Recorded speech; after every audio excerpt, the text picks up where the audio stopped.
നമുക്ക് സ്വാദിഷ്ടമായ മത്തങ്ങ എരിശ്ശേരി തയ്യാറാക്കാം. അതിനായി 1/2 കിലോ മത്തങ്ങ ചെറിയ കഷ്ണങ്ങളാക്കി കഴുകി വൃത്തിയാക്കി എടുക്കുക. ഒരു പാത്രത്തിൽ മത്തങ്ങയും 1/2 ലിറ്റർ വെള്ളവും ചേർത്ത്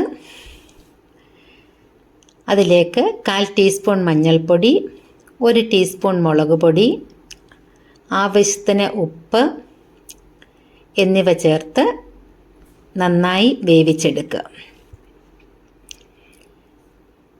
കഷ്ണം വെന്ത് കഴിഞ്ഞാൽ അതിലേക്ക് 1 കപ്പ് വൻപയർ വേവിച്ചത് ചേർത്ത് നന്നായി ഇളക്കി ഒന്നുകൂടി തിളയ്ക്കാൻ അനുവദിക്കുക. ഒരു പാനിൽ 1 സ്പൂൺ കുരുമുളക്, 1/2 സ്പൂൺ ജീരകം എന്നിവ നന്നായി മൂപ്പിച്ച് 1/2 കപ്പ് തേങ്ങയും ചേർത്ത് മിക്സിയിൽ മീഡിയം പരുവത്തിൽ അരച്ചെടുക്കുക. ഇത് വെന്ത കഷ്ണത്തിലേക്ക് ചേർത്ത് കൊടുക്കുക.